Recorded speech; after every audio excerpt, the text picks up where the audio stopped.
فما قولك بأبي بكر وعمر؟ غفر الله لهما. لم أسمع أحدا من أهل بيتي تبرأ منهما، وأنا لا أقول فيهما إلا خير. لا نخرج معك فيها. Assalamualaikum, apa kabar teman-teman semua? Kaifa halukum? Asakum bi khair insyaallah. Ya, semoga kalian baik-baik saja. Pada video sebelumnya, saya telah menjelaskan mengenai perjalanan keilmuan Imam Abu Hanifah. Dalam video kali ini, kita akan membahas lebih spesifik lagi tentang kelanjutan perjalanan keilmuan Imam Abu Hanifah di era kekhalifahan Umayyah. Sebelum kita mulai, jangan lupa untuk subscribe dan share karena ini menjadi motivasi kami untuk menghasilkan materi-materi yang berkualitas. Oke, mari kita mulai. ويطيب حالي والقلب سالي في ذي المدينة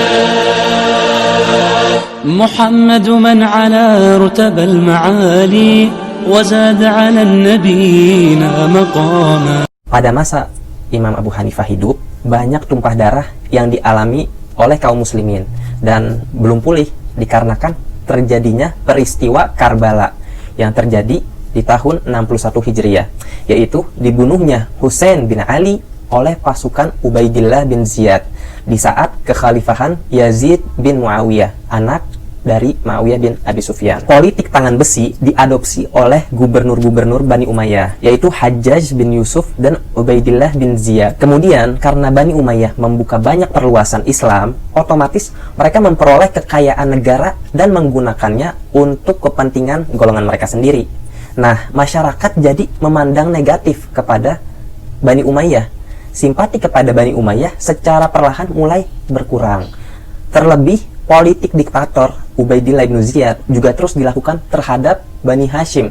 Bani Hashim yaitu kabilah Arab yang masih memiliki hubungan kekeluargaan dengan Nabi Muhammad SAW. Jadi, Ubaidillah bin Ziyad ini benar-benar terus menekan keluarga Ibnu Hisham. Di tengah situasi seperti ini, beberapa keluarga Bani Hashim mulai menyusun rencana untuk mengambil alih pemerintahan dari Bani Umayyah, yaitu ada Alawiyin dan Abbasiyin. Alawi yang berketurunan dari Ali bin Abi Thalib dan Abbasi atau Abbasiyin keturunan dari Abbas bin Abdul Muttalib.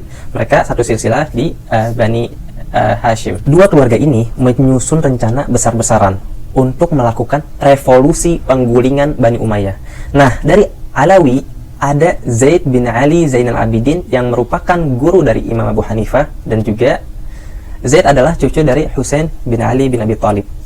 Zaid ini tampil paling depan untuk memimpin revolusi. Pada tahun 120 Hijriah, Hisham bin Abdul Malik, Khalifah Umayyah yang ke-10, Hisham mengangkat Yusuf Ats-Tsaqafi menjadi gubernur Irak.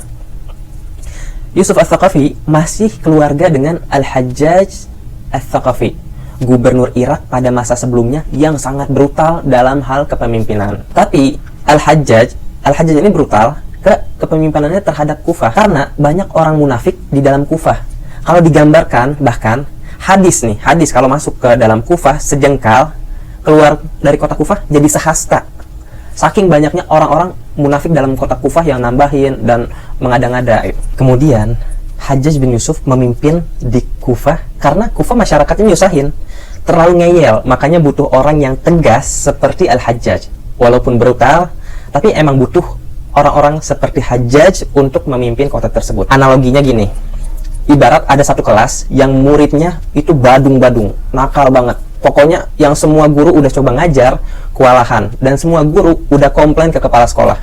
Ini kelas fulan muridnya nggak bener, walhasil datang guru yang benar-benar keras dan tegas dan bisa digambarkan sangat kejam, sedangkan yang lembek-lembek udah pada minggat, nggak akan diterima di kelas itu. Begitulah gambaran gubernur Al-Hajjaj bin Yusuf Ats-Tsaqafi. Kalau dilihat dari sejarah, Hajjaj bin Yusuf memerintahkan dengan cara kejam di Kufah, tapi masih banyak kebaikannya, seperti dia adalah orang yang hafiz, memuliakan para penghafal Al-Quran, tapi dia memerintah dengan cara diktator. Kaum muslimin tersiksa dan tertekan karena dipimpin oleh Hajjaj bin Yusuf.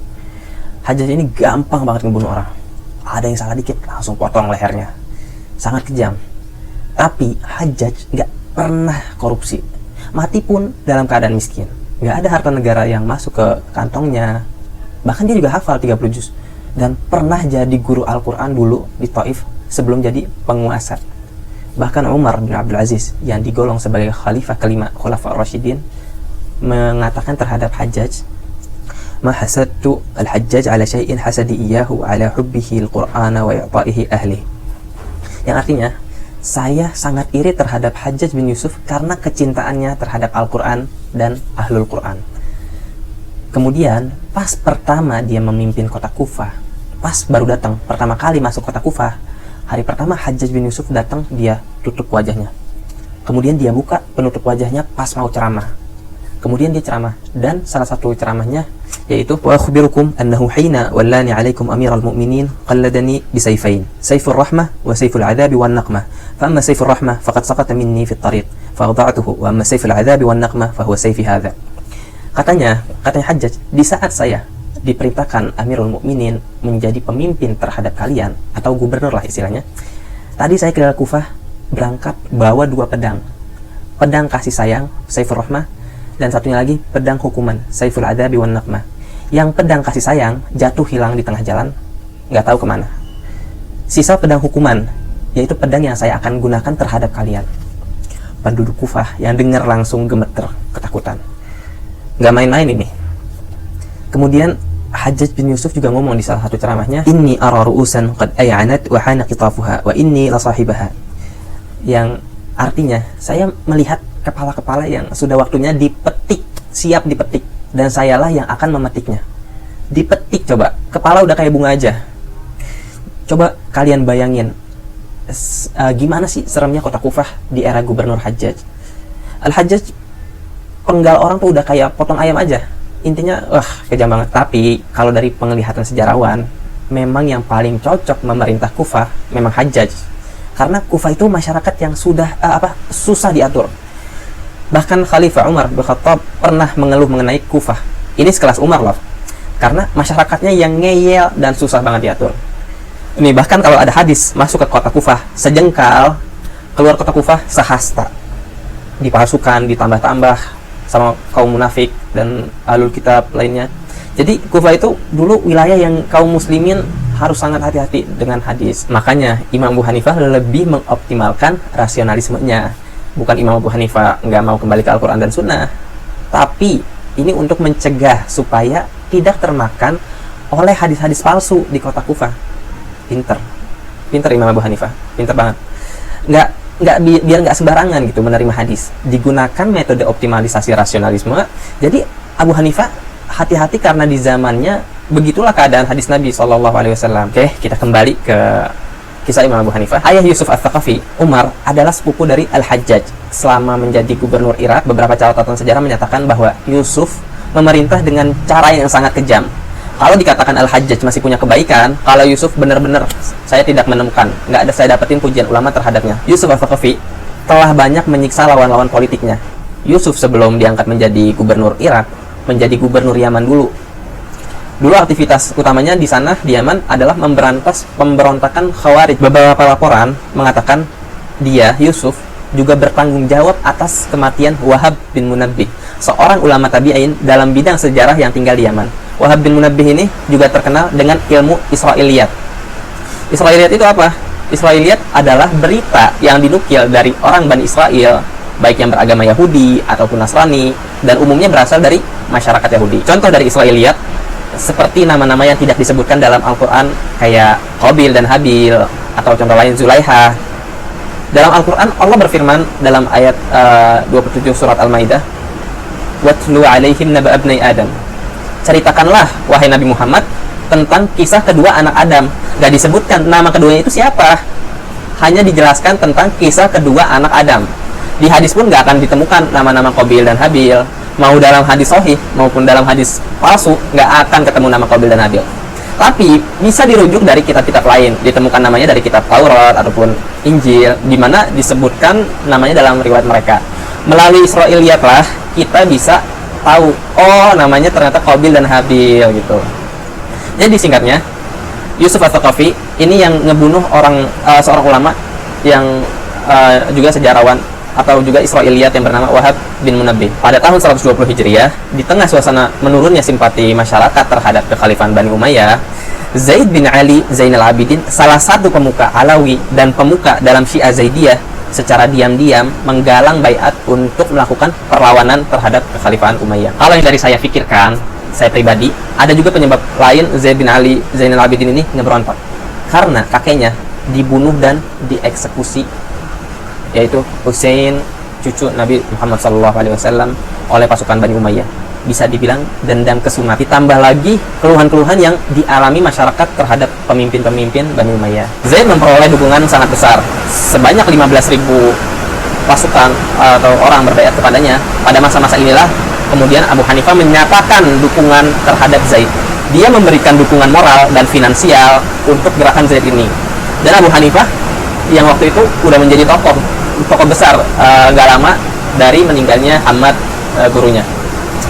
Ketika gerakan Zaid sudah semakin mantap dan tersusun rapi dan meruncung ke arah persenjataan, sebagian pendukungnya, yaitu Syiah Rafidhah, malah berkhianat kepadanya. Mereka mulai berargumen kepada Zaid dan bertanya, apa pendapatmu wahai Zaid tentang Abu Bakar dan Umar? Zaid jawab, Abu Bakar dan Umar sahabat Nabi, aku tidak mengkafirkan mereka dan aku tidak pernah mendengar siapapun di keluargaku menyebut mereka dengan sebutan yang buruk. Maka Syiah Rafidhah mengatakan, anggota keluargamu yang berhak atas kekhalifahan dan mereka tidak merasa tersinggung dengan direbutnya kekhalifahan oleh mereka berdua, yaitu Abu Bakar dan Umar. Dan sekarang Bani Umayyah, bahkan engkau akan merebut dan melawan mereka. Kalau begitu kami tidak akan mengikuti engkau. Apa kata Zaid? Mereka adalah Rafidhah, menolak Zaid karena menerima kekhalifahan Abu Bakar dan Umar. Maksud perkataan Rafidhah adalah, kami nggak akan mengulurkan bantuan untuk perang melawan Bani Umayyah, wahai Zaid, kecuali engkau melaknat dan mencaci maki Abu Bakar dan Umar yang terlebih dahulu mencuri kekhalifahan setelah meninggalnya Rasul, dan juga membenci para sahabat, khususnya kedaulatan Amawiyah yang telah membunuh Husain di Karbala. Setelah berkata demikian, mereka pergi meninggalkan Zaid. Nah, disinilah kekuatan Zaid turun drastis. Dari 15.000 pasukan, hanya tersisa 220 pasukan yang setia kepada Zaid. Dengan jumlah yang sangat sedikit, Zaid dan pasukannya mesti berhadapan langsung dengan pasukan Yusuf bin Umar Al-Thaqafi yang sangat kejam dan jumlah pasukannya ribuan. Akhirnya pertempuran pun terjadi. Dengan jumlah pasukan seadanya, Zaid terpaksa menghadapi gempuran pasukan Bani Umayyah. Karena jumlah yang tidak seimbang, pada akhirnya pasukan Zaid dikalahkan. Zaid sendiri tertembak panah di bagian dahinya, kemudian jatuh dan meninggal. Tapi nggak sampai itu aja, Yusuf yang sangat kejam dan sangat brutal memenggal kepala Zaid dan mengirimkannya ke Khalifah Hisham bin Abdul Malik di Damaskus. Anak Zaid, Yahya bin Zaid, berhasil melarikan diri ke Nainawa, sekarang berada di pantai timur Sungai Tigris di seberang Mosul, Irak. Dan untuk sementara bersembunyi di sana sebelum akhirnya dia pergi ke Khurasan. Di Damaskus, Khalifah Hisham melakukan tindakan demonstratif dengan menggantung kepala Zaid di gerbang kota, dan Yusuf, gubernur Kufah, menggantung jenazah para pendukung Zaid dan membiarkannya tergantung di sana selama bertahun-tahun sampai jasad mereka kering. Tindakan Bani Umayyah kali ini semakin membuat mereka dibenci oleh rakyat. Di sisi lain, simpati rakyat terhadap Bani Hashim, yaitu Alawiyyin dan Abbasiyin, terus bertambah. Terus bagaimana dengan Abu Hanifah? Dia sendiri tidak sampai dihukum mati, tapi dihukum cambuk oleh gubernur Irak yang baru yang bernama Yazid bin Hubairah, pengganti Yusuf Al-Thaqafi. Abu Hanifah kemudian mencari perlindungan politik di Mekah, di mana dia tinggal di sana selama lebih dari 10 tahun. Dia baru kembali ke Kufah setelah dinasti Abbasiyah berkuasa pada tahun 132 Hijriah. Oke, videonya cukup sampai sini. Makasih buat teman-teman yang udah nonton videonya sampai habis. Jika kalian suka dengan video ini, jangan lupa untuk bagikan ke yang lain. Jangan lupa untuk subscribe dan share video ini. Wa narakum alal khair fi usbu'il qadim biidznillah. Insyaallah ketemu lagi. السلام عليكم. لا تنسوا الإعجاب بالفيديو والاشتراك في القناة تشجيعا لنا لنستمر بنشر المزيد إن شاء الله.